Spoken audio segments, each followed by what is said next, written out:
আসসালামু আলাইকুম। আমাদের এই প্রশ্নটা হলো P vector 2i plus 3j minus 4k Q vector minus 2j plus i plus 3k vector দ্বয় যে সমতলে অবস্থিত তার লম্ব দিকে একটি একক ভেক্টর নির্ণয়। তো আমাদের যে দুটো ভেক্টর দেওয়া আছে এই দুটাকে লিখে নেই। দেওয়া আছে, এটা কিন্তু খুবই ইম্পর্টেন্ট একটা প্রশ্ন। দেওয়া আছে পি ভেক্টর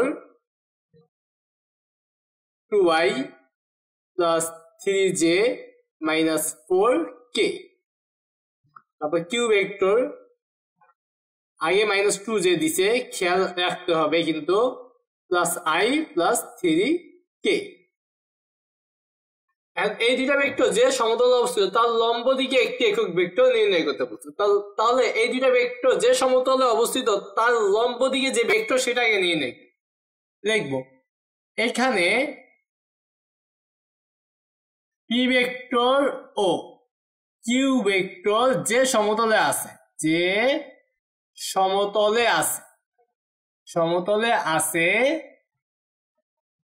তার লম্ব দিকের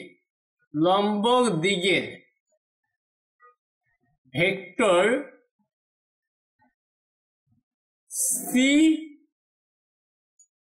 হলে, তার ভেক্টরটা যদি আমরা সি বলি তাহলে সেইটা C vector equal to P vector আর কিউ ভেক্টরের ক্রস গুণ।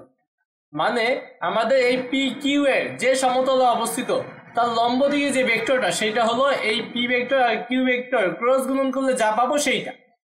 এই জন্য আমরা লিখছি P vector O Q vector যে সমতলে আছে তার লম্ব দিকের ভেক্টরটা যদি সি হয় তাহলে সি ভেক্টর ইকুয়াল টু লেখা যাবে P vector cross Q vector. তাহলে লম্ব দিকের ভেক্টরটাকে বের করবো, তা ভেক্টর পাইলে আমরা একক ভেক্টর বের করতে পারি। তো পি ভেক্টর আর কিউ ভেক্টরের ক্রস গুণন করব i j k। পি ভেক্টরের সহগগুলো আমরা লিখে নেই 2 3 minus 4, 2 3 minus 4।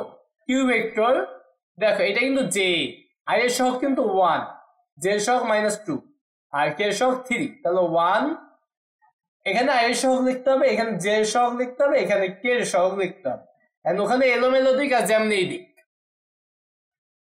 এবার এখানে i লিখে i বরাবর সারি কলম বাদ 3 -4 -2 3, তো মাইনাস j বরাবর কলম সারি বাদ 2 -4 1 3, তারপর প্লাস k বরাবর সারি কলম বাদ 2 3 1 -2, তারপর আমরা i এবার আর গুণ করতে হয়, এটা গুণ করলে 9, তারপর মাইনাস এটা গুণ করলে হবে 8, তারপর মাইনাস j এটা গুণ করলে 6, তারপর মাইনাস দিয়ে এটা গুণ করলে -4, তাহলে এখানে হবে প্লাস 4, তারপর এখানে প্লাস k এটা গুণ করলে -4, তারপর মাইনাস দিয়ে এটা গুণ করলে 3।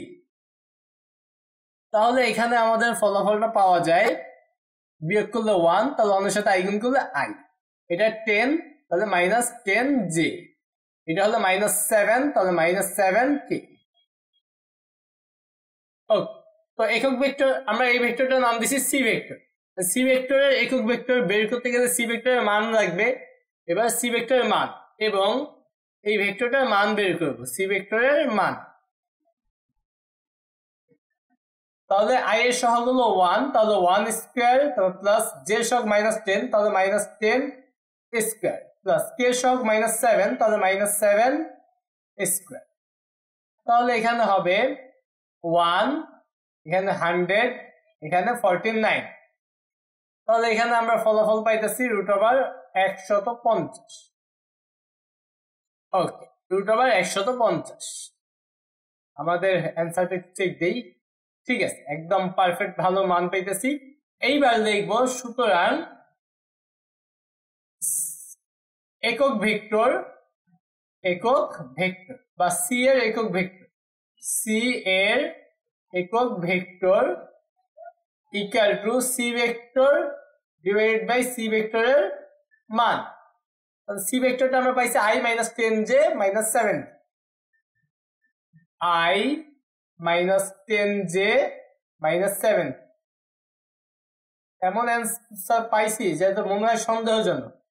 সি ভেক্টরের মান হলো √150। তো আমাদের অ্যান্সারের সাথে একদম ঠিকঠাক ভাবে অ্যান্সার যেভাবে দিছে আমরা সেইভাবে যদি দেই তাহলে সবাইকে আলাদাভাবে √150 দিয়ে ভাগ করব।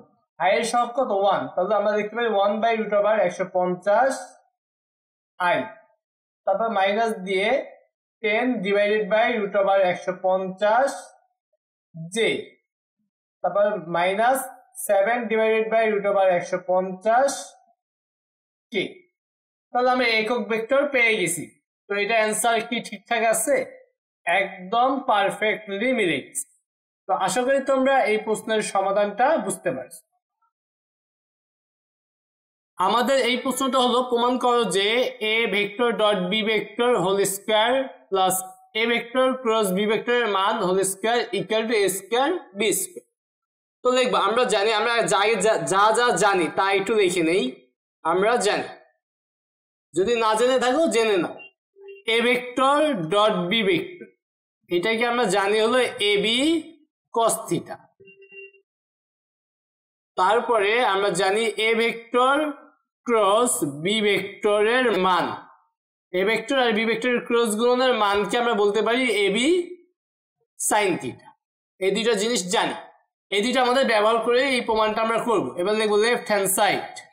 লেফট হ্যান্ড সাইডে আছে কি A vector dot B vector তার উপর square plus A vector cross B vector এই যে মান সেই মানের স্কোয়ার, এটা আছে লেফট হ্যান্ড সাইডে। তাহলে এ ডট বি এটার পরিবর্তে আমরা লিখবো এ বি কস থিটা, তারপর আমরা হোল স্কোয়ার, তারপর A vector cross B vector এর মান সেটা বলতে আমরা জানি এ বি সাইন থিটা। যেহেতু হোল স্কোয়ার আছে তাই আমরা হোল স্কোয়ার দিয়ে দিলাম। তারপরে এটাকে আমরা লিখতে পারি A square B square cos square theta plus এটাকে আমরা বলতে পারি A square B square sine square theta whole square করে দিলাম। এবার এই দুইটা থেকে আমরা কমন নিতে পারবো এ স্কোয়ার বি স্কোয়ার, তাহলে এখানে থাকবে হলো কজ স্কোয়ার থিটা আর এটা থেকে থাকবে হলো সাইন স্কোয়ার থিটা। আর sine square theta plus cos square theta মানে কি 1, তাহলে A square B square into 1 আর 1 গুণ করলে আমাদের এইটাই হবে এ স্কোয়ার বি স্কোয়ার। এইটাই কি আমাদের আছে রাইট হ্যান্ড সাইডে আছে, রাইট হ্যান্ড সাইড। সুতরাং left hand side equal to right hand side. প্রমাণিত, প্রমাণ করতে বললে প্রমাণিত, দেখাইতে বললে দেখানো হলো। তো আশা করি তোমরা এই প্রশ্নের সমাধানটাও বুঝতে পারছো।